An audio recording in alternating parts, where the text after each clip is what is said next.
My sister-in-law went into shock after eating my cooking because of allergies I didn't know about, so my husband made me eat his beatings in front of his family because I couldn't read his mind.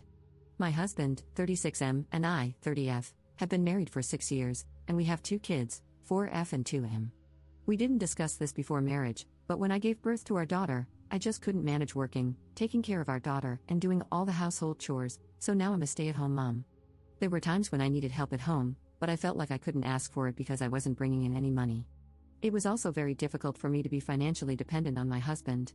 I never asked for anything for myself because he sometimes voiced about how much pressure he felt as the sole provider.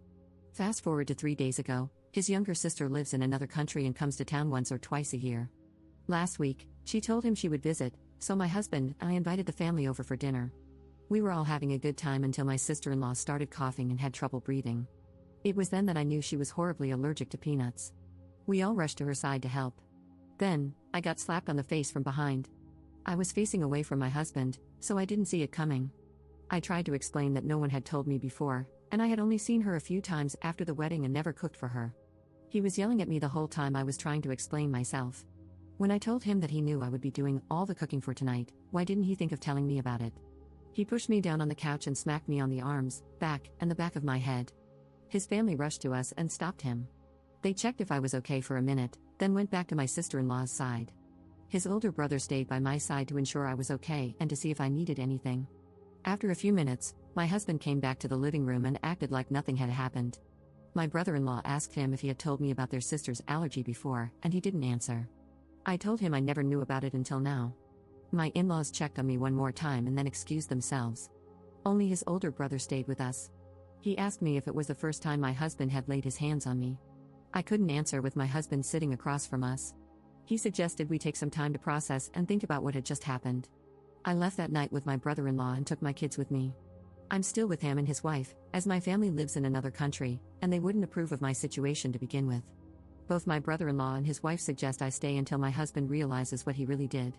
My husband did apologize but said he panicked and was scared for his little sister, as they are very close and growing up, he was like a father to her. He kept repeating that if I cared enough about his family, I would have asked him if anyone had any allergies since I was the one cooking for the night, and he blamed me for his brother's reaction. I don't know where to go from here. I have no relatives here to stay with until I sort everything out, and I only have one friend and can't stay with her. I grew up in a house where being grabbed by the face or arm was normal, but what happened that night was a little too much. I want my kids, and I don't want to lose them over my decision. My husband suggested couples therapy yesterday. I'm thinking about getting a divorce, or should I just let it slide and start therapy?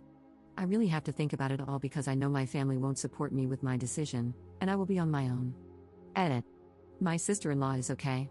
She's not angry with me for what happened. She even texted twice to check on me and the kids and apologized for not mentioning her allergy before. His family has always been good to me. Update 1. I was hesitant about posting on Reddit at first, but I decided to give as many details as possible and put myself out there to get outside insight and to determine if I'm to blame for what happened to my sister-in-law. Up until my post got a few comments, I was still sure it was somehow my fault, but I'm glad I posted about it here. Most of you suggested I stay with my brother-in-law, but I couldn't bring myself to ask him for more help.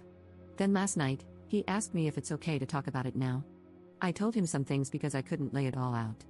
I told him that it wasn't the first time, and nothing was new to me that night except for the slap. I asked him if he could help me find a safe way out because I'm scared to go back, and need help looking up resources.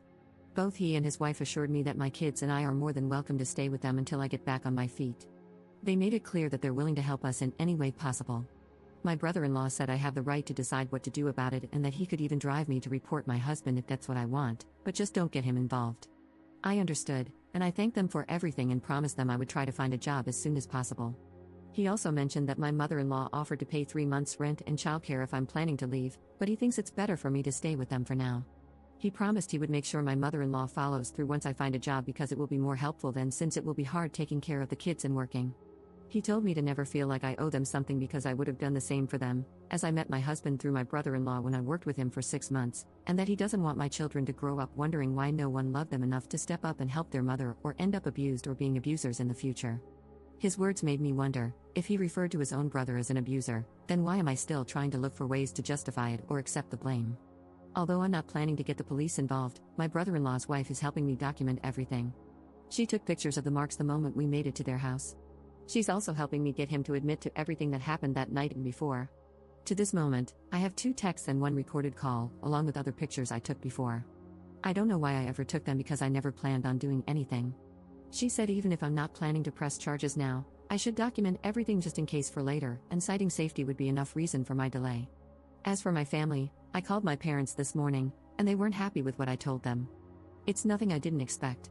I knew they would not take a divorced daughter with 2 kids in. My cousin called me later and was so sad to hear about my situation and promised to send me some money to help. I'm not gonna lie, I never asked for help before, but when she offered, I found myself ready to accept. I really want to make things work for my kids. I don't want to lose them. By the way, both my brother-in-law and his wife, on top of letting me stay with them without any financial contribution, do things. If I cook, my brother-in-law or his wife do the dishes, even though they both work. Yesterday, I only did the laundry and some cleaning around the house, and they insisted I do nothing for dinner. While I'm glad to have some time to rest throughout the day, I can't shake the feeling that I should do more since I'm not paying for anything. I also want to mention that I'm planning to see a lawyer this week to understand my options and start the divorce process. I'm hoping this will help me take the right steps to ensure the safety and well-being of my kids. I'm also planning to start looking for a job this week, but I need to get my documents first. I'm beyond thankful for everything my in-laws are doing for me, but I'm still scared, and I don't know what I'm even scared of precisely now that I decided I won't go back to him. But yesterday, I couldn't close my eyes and get some sleep. Whenever I close them, I imagine my kids getting hurt. And if I'm being honest, I still feel like at some point I will mess everything up, but I hope I don't. Thank you for taking the time to read my post and all the advice you gave me. Edit. I'm sorry, I just realized I've been referring to him as my husband instead of soon-to-be ex-husband. I'm still adjusting.